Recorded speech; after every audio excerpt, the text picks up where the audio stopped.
Okay, I'm Pastor Fred Haig from Doers of the Word Baptist Church in 14781 Sperry Road, Newberry, Ohio, 44065. And you may write us at the above address if you wish. And our website is wrwl.org. Our email is wrwlministries@gmail.com. We just appreciate you all listening today, and of course those who are here to hear the message. And today we're going to be talking about deceptions and rebellion, which of course are what we call lusts of the flesh, I guess you could say. But the rebellion is not what you're thinking of, because most of the rebellions we're going to be looking at was resistance to tyranny. So it may give you a little different position on some of this rebellions. I'm going to read a little bit from chapter 7 of Romans. First I'm going to read verse 7. It says, "What then shall I say? Is the law sin? God forbid. Nay, I had not known sin but for the law. For had I known lust except the law, had said, Thou shalt not covet." So here we see that Paul's saying that the law is what showed him what sin was. And we're going to see there's a lot of different types of sins that are talking about in the Bible. And then we're going to skip down to verse 18. It says, "For I know that in me, that is in my flesh, dwelleth no good. For to will is present with me, but to perform that which is good I find not. For the good that I would do not, but the evil which I would do not, that I do. Now if I do that which I would not, is it more that I do it, but sin that dwelleth in me." So he's saying that sin dwells in each and every one of us. "I found then the law, that when I would do good, evil is present with me. For I delight in the law of God after the inward man. But I see another law in my members, warring against the law in my mind, bringing me into captivity to the law of sin which is in my members. O wretched man that I am, who shall deliver me from the body of this death?" So here you can see that Paul had problems with sin. I mean, we all think of him as this great evangelist, which he was, but he admitted that he had problems with sin all the time also, not just us. So we can see that it's something that attacks all men, and we're going to be looking at some of these. And I'm also going to give you the definition of rebellion here, which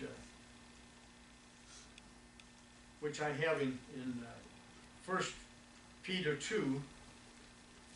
And in 1 Peter 2, put that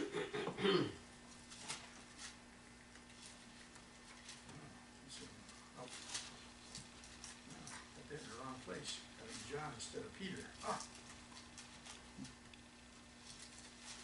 Okay, and this is what the Bible says to us, is submit yourselves everyone to the ordinance of man for the Lord's sake, whether it be to the king as supreme, or unto governors, or as to them that are sent by him, for the punishment of evildoers, but for the praise of them that do well.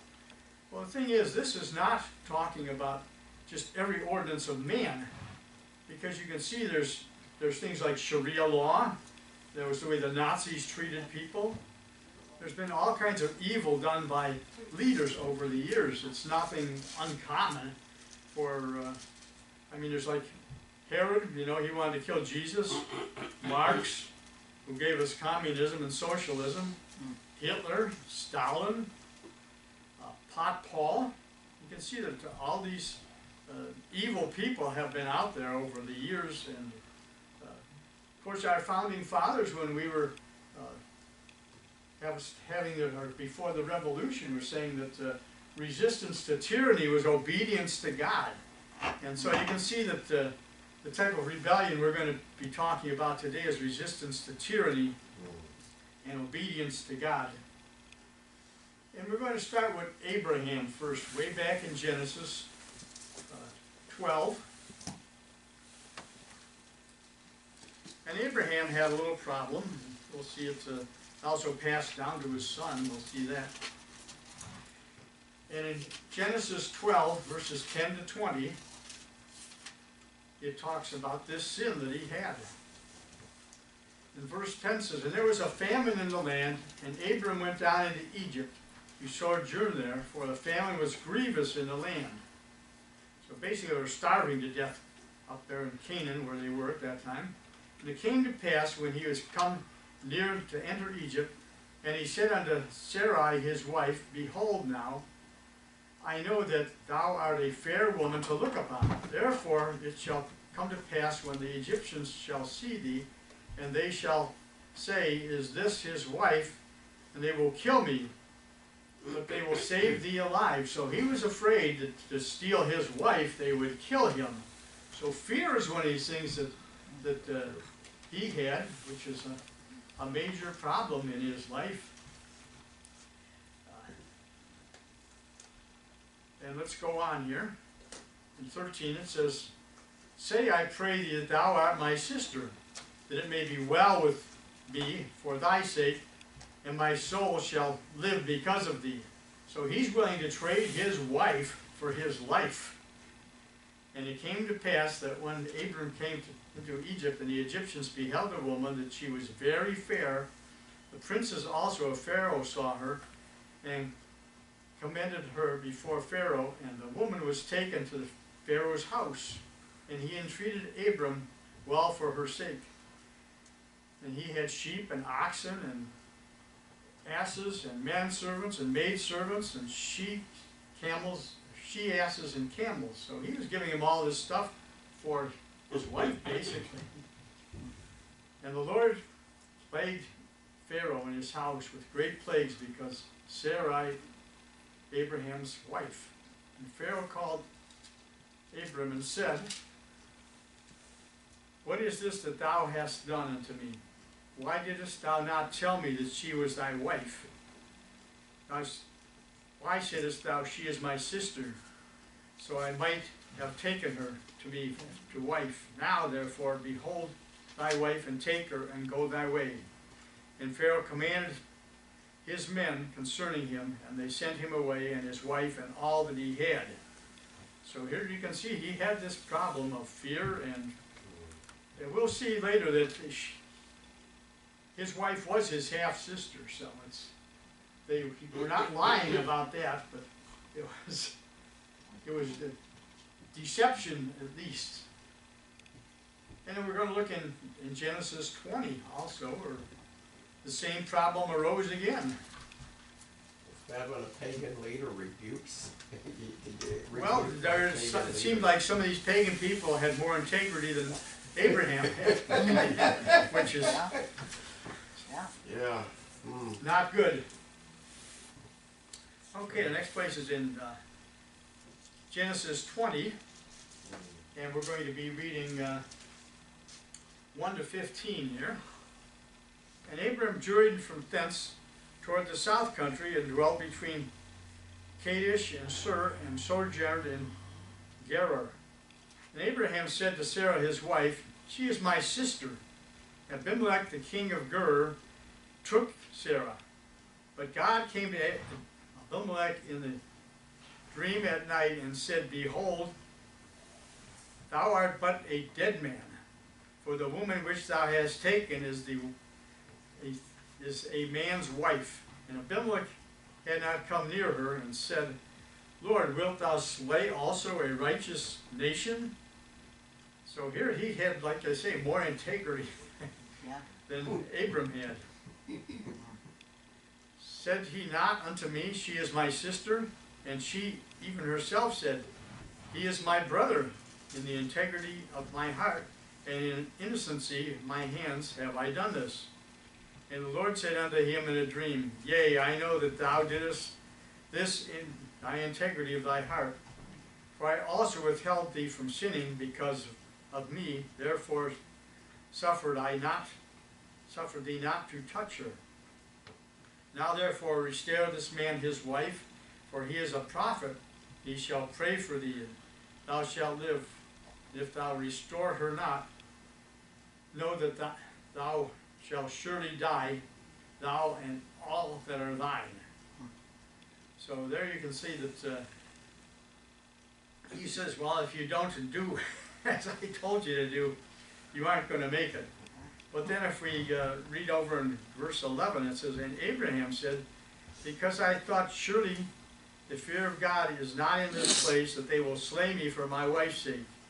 And yet, indeed, she is my sister. She is the daughter of my father, but not the daughter of my mother. And she became my wife. So here you can see that she was actually his sister, or half-sister. The next person we're going to look at is Jacob and Rachel. And we can see that they had problems, of course. And we're going to start out in Genesis 25, starting in verse 21.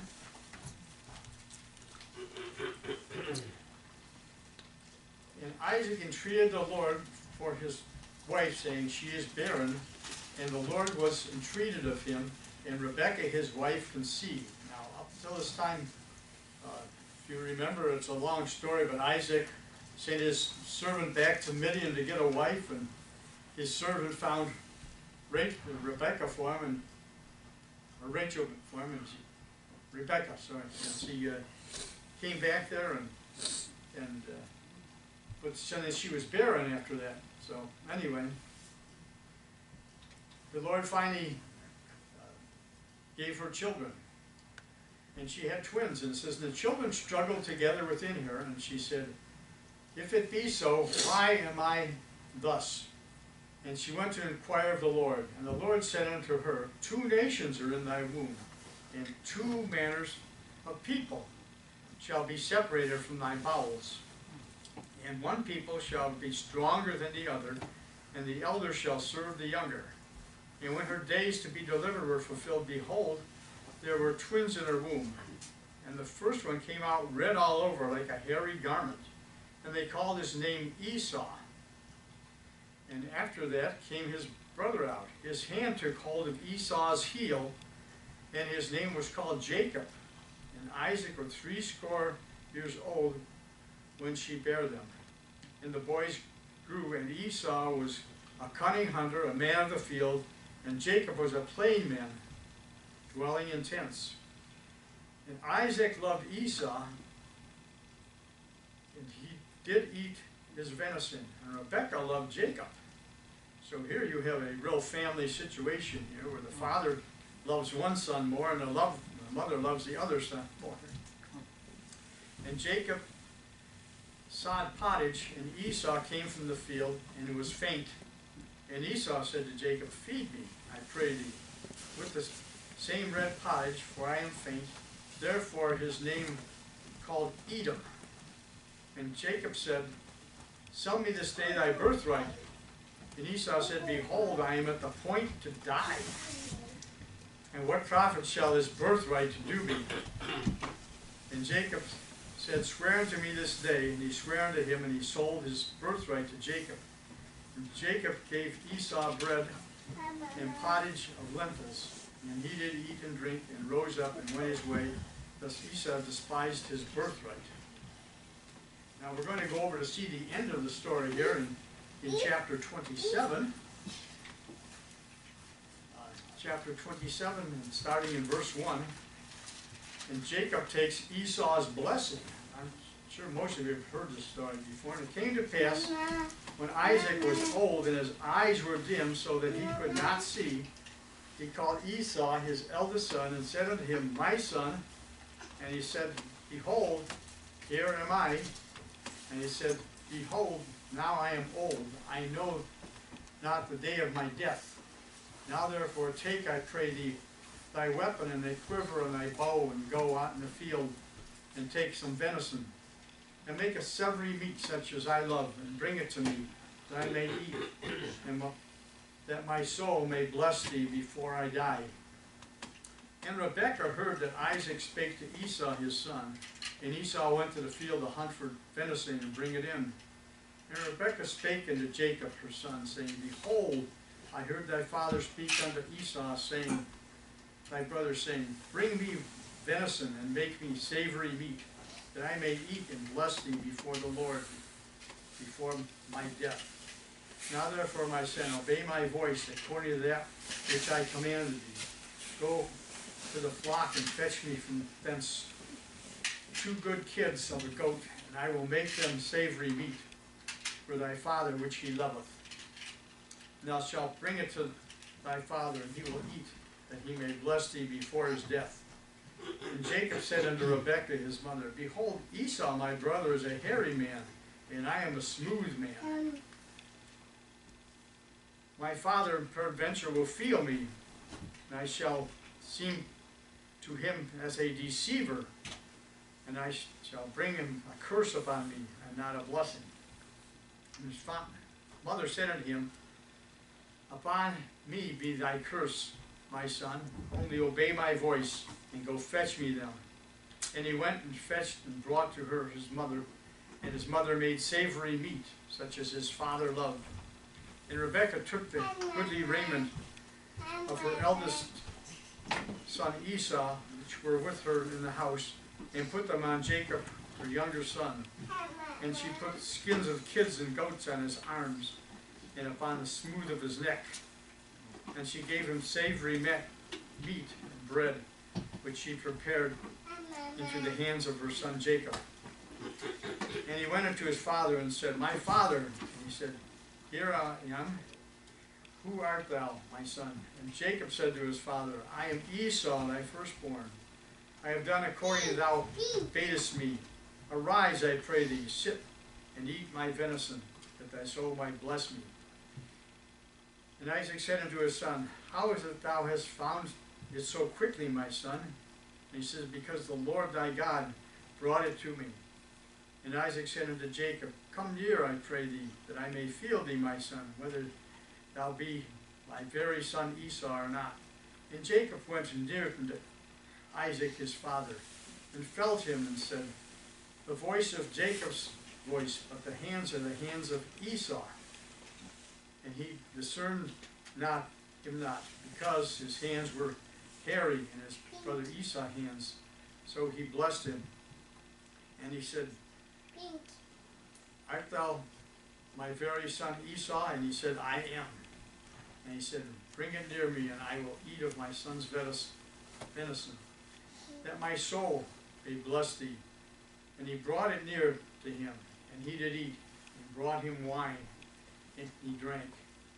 And his father Isaac said unto him, Come near now, and kiss me, my son. And he came near and kissed him. And he smelled the smell of his raiment, and blessed him, and said, See, the smell of my son is the smell of the fields, which the Lord hath blessed. Therefore God give thee the dew of heaven, and the fatness of the earth, and the plenty of corn and wine. And let the people serve thee, and the nations bow down to thee. The Lord over thy brethren, and let thy mother's sons bow down to thee. Cursed be every one that curseth thee. Blessed be he that blesseth thee. And it came to pass that as soon as Isaac has made the end of blessings to Jacob, and Jacob was scarce gone out of his presence of Isaac his father, Esau his brother came in from his hunting. And he said, I have made savory meat, and brought it unto his father, and said unto his father, Let my father arise and eat of his son's venison, that thy soul may bless me. And Isaac his father said unto him, Who art thou? And he says, I am thy son, thy firstborn, Esau. And Isaac trembled very exceedingly, and says, Who? Where is he that hath taken the venison and brought it to me? I have eaten all before thou camest, and have blessed him, yea, and he shall be blessed. And when Esau heard the words of his father, he cried with a great exceeding bitter cry, and said unto his father, Bless me also, O my father. And he said, thy brother came with subtlety and have taken away thy blessing. And he said, is he not rightly named Jacob? For he hath supplanted me these 2 times. He took away my birthright, and behold, now he hath taken away my blessing. And he said, hast thou not reserved a blessing for me? And Isaac answered and said unto him, behold, I have made him thy Lord and all his brethren. I have given him for servants, and with corn and with wine have I sustained him. What shall I do now unto thee, my son? And Esau said unto his father, hast thou but one blessing, my father? Bless me also, my father. And Esau lifted up his voice and wept. And he did give him a blessing, but it wasn't the blessing that he wanted. So you can see here there was this conspiracy between Rebekah and Jacob to steal the birthright of that actually belonged to his brother. We're also going to look at Isaac here back in chapter 26. We're going to read a couple verses there, just verses 6 and 7. And you'll see that this sin of fear from Abraham passed down to Isaac. And that's 26, 6 and 7. It says, and Isaac dwelt in Gerar. And the men of the place asked him of his wife, and he says, she is my sister. For he feared to say, she is my wife. Thus said he, the men of the place shall kill me for Rebekah, because she is fair to look upon. And it came to pass that when before long that Abimelech, king of the Philistines, looked out the window and saw, and behold, Isaac was sporting with Rebekah his wife. And Abimelech called Isaac and said, behold, of surety he is thy wife. Now saidest thou, she is my sister. And Isaac said unto him, because I said, lest I die for her. So this fear just went down a couple generations. And of course it didn't pass beyond that, because there were multiple wives to Jacob, so he didn't fall into that same sin. But now we're going to look at sins that are kind of strange, that people don't think about. I say these are sins to save lives. And we're going to look first in Joshua. And in Joshua chapter 2, verses 1 through 15.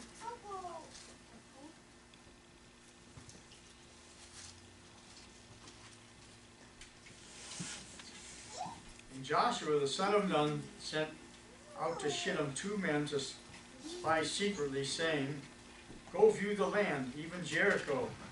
And I went, and they came to a harlot's house named Rahab, and lodged there. And he told the king of Jericho, saying, behold, there came men in thither tonight with the children of Israel to search out the country.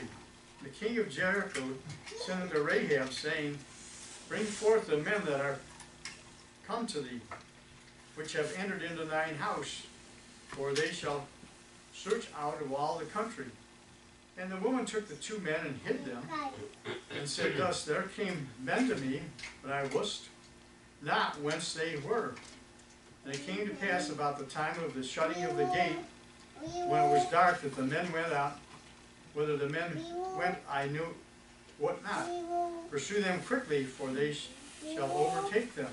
And she had brought them up to the roof of the house, and hid them with the stalks of flax which she had laid in order upon the roof. So here you can see this Rahab, who is called a harlot, hid these men, and she saved their lives. Just go on here a little bit. And she said unto the men, I know the Lord hath given you the land, that your terror is fallen upon us, and that all the inhabitants of the land are faint because of you. So the people really feared in the land, apparently. For we have heard how the Lord dried up the water of the Red Sea for you, when you came out of Egypt, what ye did to the two kings of the Amorites, and to the, were on the other side of the Jordan, Sihon and Og, which were utterly destroyed. And of course, Og was a giant. And as soon as we heard these things, our hearts did melt, neither did there remain any more courage in any man because of you. For the Lord your God, He is the God of heaven above and earth below. Therefore I pray you, swear unto me by the Lord, since I have showed you kindness, that you will show kindness unto me in my father's house, and give me a true token, and that ye will save alive my father and my mother and my brethren and my sisters and all that they have, and deliver our lives from death. And the men answered, Our life is yours, if ye utter not this our business. And it shall be, when the Lord hath given us the land, that we will deal kindly and truly with thee. And she let them down by a cord through the window, for her house was upon the town wall, and dwelled upon the wall.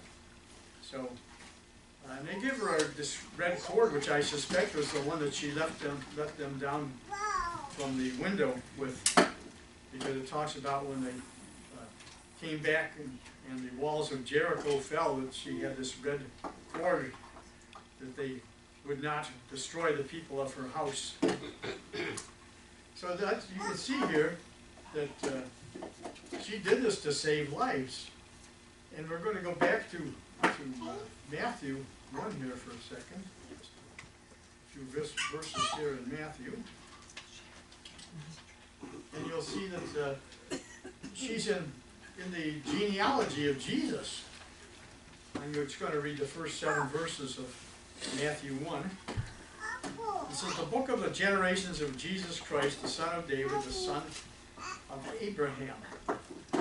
Abraham begat Isaac, and Isaac begat Jacob, and Jacob begat Judas and his brethren, and Judas begat Perez, and Zara, and Tamar, and Perez begat Esrom, and he begat Aram, and Aram begat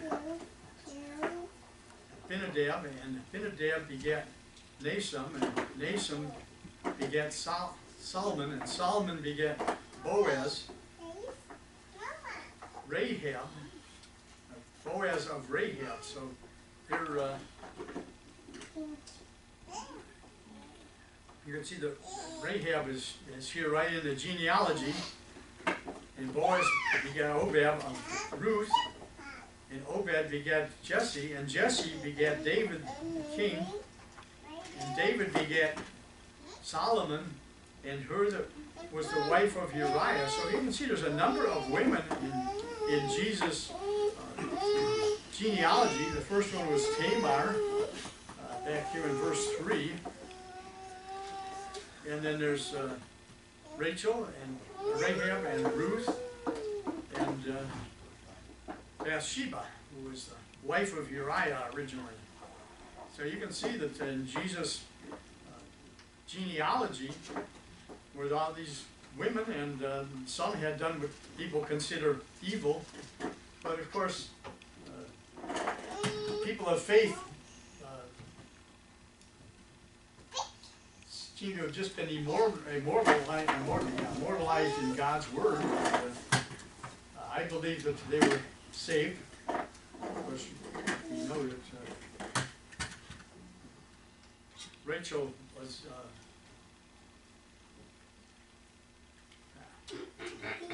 Rahab was saved through this, and later she married Joshua. So you can see that in the genealogy that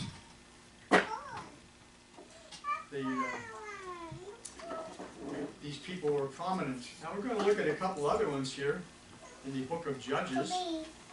Get back to the Judges again.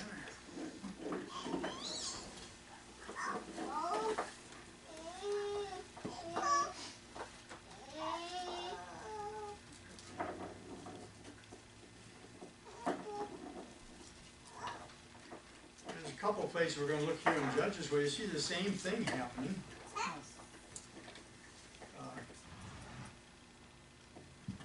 first one is going to be in chapter 3. His name was Ehud. And of course, these judges were raised up when other people started ruling over them, and of course there was great wickedness amongst these other leaders. They were not nice people to the Jewish people at this time. And we're going to start in verse 12. And of course, a lot of these things in Judges started out the same way. And the children of Israel did evil in the sight of the Lord. And the Lord strengthened Eglon, the king of Moab, against Israel, because they had done evil in the sight of the Lord. And he gathered unto him the children of Ammon and Amalek, and went and smote Israel, and possessed the cities of palm trees. So here you can see that he is taken over, basically. Rule of the countries. So the children of Israel served Eglon, the king of Moab, 18 years. And when the children of Israel cried to the Lord raised up a deliverer, Ehud, the son of Gir, a Benjaminite, a man left-handed, and by him the children of Israel sent a present to Eglon, the king of Moab. And he had made a dagger which had 2 edges, a cubit in length, and he did gird it under his raiment upon his right thigh.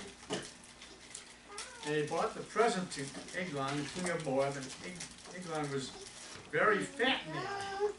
And when he had made an end to offer the present, he sent away the people that bare the present. And he himself turned again from the forage that are in Gilgal, and said, I have a secret errand unto thee, O king, who should keep silent. And they all stood by him, and went out from him. And Ehud came to him and said, as he was sitting in a summer parlor, and he had for himself alone, and he had said, I have a message from God to thee. And he arose out of his seat, and he had put forth his left hand, and took the dagger from his right thigh, and thrust it into his belly. And the haft also went in after the blade, and the fat closed upon the blade, and so that he could not draw out the dagger out of his belly, and dirt came out. That's contents of the intestines, fascia. And Ehud went forth through the porch, and shut the door of the parlor upon him, and locked them. And when he was gone out, his servants came, and they saw that, and behold, the door of the parlor was locked. And they said, surely he covereth his feet in the summer chamber. And they tarried till they were ashamed, and behold, opened not the door of the parlor. Therefore they took a key, and opened it, and behold, their Lord was fallen down dead on the earth. And he had escaped while they tarried, and passed beyond the quarries, and escaped into Sadar. So here you can see that this was a thing to save the people of Israel. In verse 27, it came to pass that when he had came out, he blew the trumpet on the mountain of Ephraim, and the children of Israel went down with him from the mount, and he was before them. And he said unto them, follow after me, for the Lord hath delivered your enemies, the Moabites, into your hand. And he went down after him, and took the lords of Jordan towards Moab, and suffered not a man to pass over. And they slew of Moab at the time about 10,000 men, all lusty and all men of valor, and they escaped not one man. And Moab was subdued that day under the hand of Israel, and the land rested 80 years. So you can see that things are going pretty much in Israel's favor here, but they did this to save lives. And I think you can see there's more modern day things about this. You can see that if you look at the modern day, you can see all these people that saved the lives of Jews from Nazi Germany, you know, Corrie ten Boom and Schindler's List, if you've seen that movie, how he convinced the Nazis, that he needed these people because they were skilled workers in his enamelware plants and other things that he made for the Nazis. And you can see that, and even pro-life people, that he's saving babies, you know, that's saving lives. Now, I don't say you have to sin to do it, but it's something that's in the same vein where you're trying to save the lives of people. And that's one of the major things that we should be looking into, is saving people's lives. We're also going to look here in Judges 4, we're just going to read a few verses there. First verse 2. Oh, there's verse 1 and 2. And the children of Israel again did evil in the sight of the Lord. Common refrain in the book of Judges. And the Lord sold them into the hand of Laban the king of Canaan, and he reigned in Hazor, and the captain of hosts was Sisera, and he dwelt in Hormeth of the Gentiles. But here you're going to see that something similar is happening again. We're going to look here and you'll see that starting in verse 15, there was this woman, Jael, and when the army was out fighting in the fields, this Sisera came to this tent of this woman named Jael, and she was very nice to him, temporarily at least. In verse 15, it says, and the Lord discomforted Sisera and all his chariots and all his host with the edge of the sword before Barak. And so Sisera lighted down off his chariot and fled away on his feet. And Barak pursued to the chariots and after the host. And Harosheth of the Gentiles and all the host of Sisera fell upon the edge of the sword, and there was not a man left. So they were pretty much beaten already. However, Sisera fled away on his feet to the tent of Jael, the wife of Heber, a Kenite, for there was peace between Laban the king of Hazor and the house of Heber the Kenite. And Jael went out to meet Sisera and said unto him, turn in, my lord, turn to me, fear not. And when he had turned in unto her, into the tent, she covered him with a mantle. And he said unto her, give me, I pray thee, a little water to drink, for I am thirsty. And she opened a bottle of milk and gave him to drink, and covered him. He said unto her, stand in the door of the tent. And it shall be, when any man doth come and inquire of thee, and say, is there any man here, that thou shalt say no. And Jael, Heber's wife, took a nail of the tent, or a tent stake, as we would call them today, and took a hammer in her hand, and went softly in the hand, and smote the nail into his temple, and fastened it to the ground, for he was fast asleep and weary, so he died. So here you can see where the saving lives is one of the things that God does not seem to cause your sin to be counted against you as much as it would be otherwise. Now we're going to look at David a little bit, and David had some problems in his life.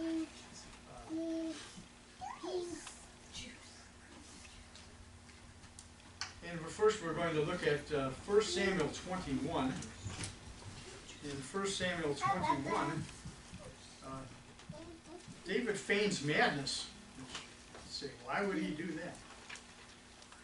Well, I don't know if there's circumstances for this. He was very tired of having Saul chase after him, and so he went into the enemy's camp, basically, of Achish the king.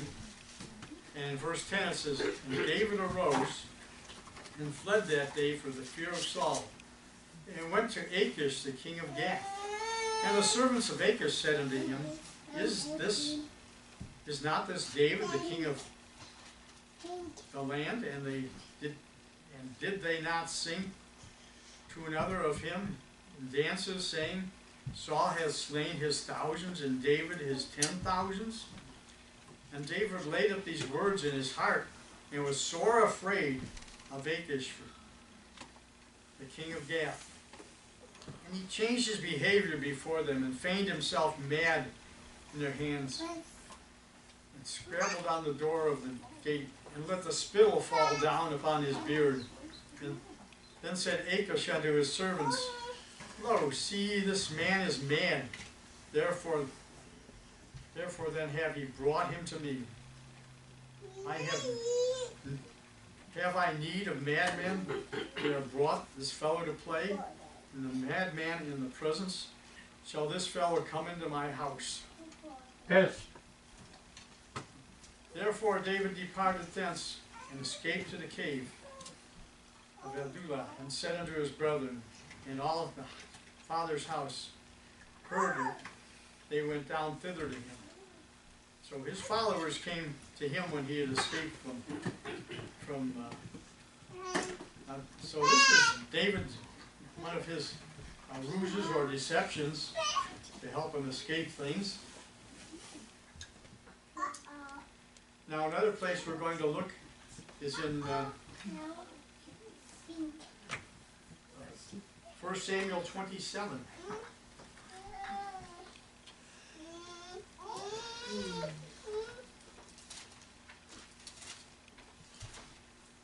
And here David is going to dwell with the Philistines. This is going to be a little different. And he puts on a deception for them, starting in verse 8 in chapter 27.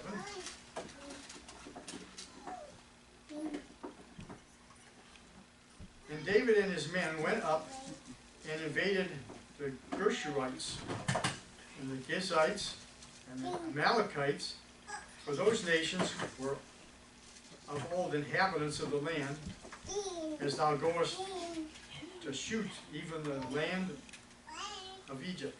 And David smote the land, and left neither man nor woman alive, and took away sheep and oxen and asses and camels and apparel, and returned and came to Achish. And Achish said, Whither have ye made a road to stay? And David said, against the south of Judah, against the south of Israelites, against the south of the Kenites. And David saved neither man nor woman alive, to bring tidings to Gath, saying, Thus thou shalt tell me, saying, So did David, and so also the manner of all that dwelleth in the land of the Philistines. And Achish believed David, saying, He hath made his people Israel utterly to abhor him, therefore he shall be my servant. So he made it look like he had killed all the Jews in this land, and that's the reason there was no one there anymore. Now we're going to look on here a little more, and in chapter 29, verse 1 through 7, we're going to see that of course, they wanted to go to war against Israel. And in 29 it says, now, verse 1, it says, Now the Philistines gathered together all their armies, and Aphek and the Israelites pitched by a fountain, which is in Jezreel. And the lords of the Philistines passed by hundreds and thousands, and David and his men passed on to rearward with Achish. And when the princes of the Philistines, what do these Hebrews here? And Achish said unto the princes of the Philistines, Is not this David the servant of Saul, the king of Israel, which hath been with me those days, or these years, and I have found no fault in him since he fell into me unto this day? And the princes of the Philistines were wroth with him. And the princes of the Philistines said unto him, Make this fellow return, that he may go again to his place which thou hast appointed him, and let him not go down with us to battle, lest in the battle he be an adversary to us. For wherein shall he reconcile himself unto his master? Should it not be with the heads of these men, but not with David, of whom they sang, another in dances, saying, Saul slew his thousands, and David his 10,000s. And Achish called David and said unto him, Surely, as the Lord liveth, thou hast been upright, and thou shalt go out and come in with me in the host of good in thy sight. For I have not found evil since the day of the coming of thee unto thee. Therefore the Lord favored thee not. Therefore now return and go to thy peace, that thou displease not the lords of the Philistines. So here God saved him so he wouldn't have to go fight against other Israelis, which he didn't want to do. Yes. So God has a way of saving people when he wants to. And we're going to see that there are many things in the Bible with different kinds of sins and things like that go on. We know that David had this sin with Bathsheba where he had lusted after this beautiful woman and had her husband sent to the front lines of battle and killed. And there's a lot of things in the Bible that you can see the warts of people. God doesn't hide them, but of course, let's go to Acts 13, because God did not see this in David. And Acts 13, starting in verse 22.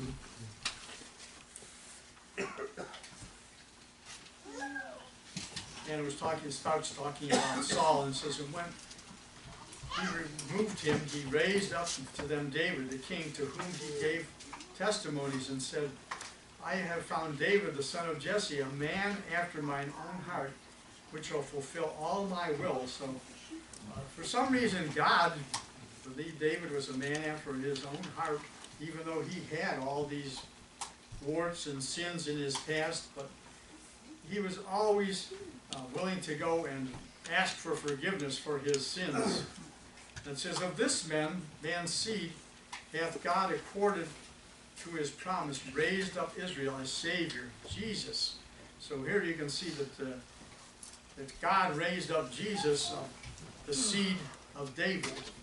And of course he had already promised that his throne would be forever, and that he would have a king to be upon his throne for eternity. And of course that man is Jesus. And we can see that resistance to evil is many times God has honored that. And we see at times that there are other things done by the whole fact that if you look at so-called rebellion or resistance against tyranny, you see the whole book of Acts is that. They're always getting in trouble and ending up in prison, and of course the prison epistles were written from prison. And that's the reason they're prison epistles. So we have to look at these things and remember that people like John the Baptist got in trouble and lost his head for it. The disciples all through the book of Acts, they chose to obey God rather than men. That's what they were told that they should be doing, and that is exactly what they did. And of course we see that in our country. We were under tyranny from Great Britain at one time, and as I said, our founding fathers said the resistance to tyranny was obedience to God. And they wrote the U.S. Declaration of Independence, which of course King George of England considered that a declaration of war. That's the reason he started sending his more troops and mercenaries here. And we all know that God has given us things to do, and I'm going to go back here to the book of James.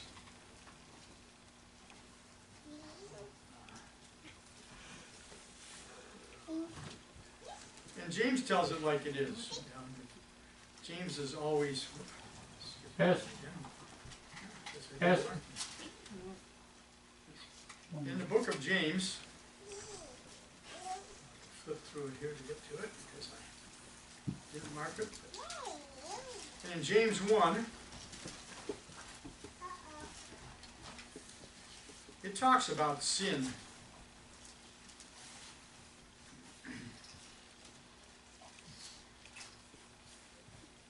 And it talks about here in verse 8, it says, a double-minded man is unstable in all his... I'm sorry about that. I'll give you a long... Down here somewhere.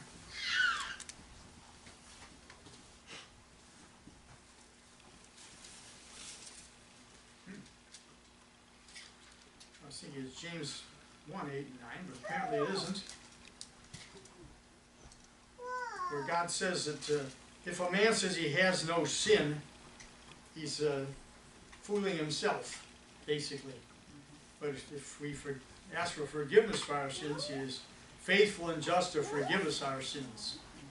So you can see that I'm sure that these people back in the Old Testament and even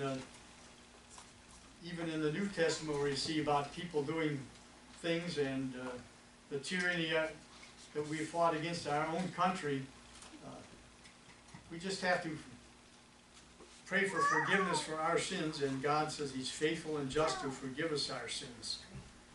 So I'd like to close on that note here today, and thank you for all listening, and I pray you'll have a beautiful day, and for those out there in Radio Land, I hope you got some good information from this message. And we just pray these things in Jesus' name, amen. Okay.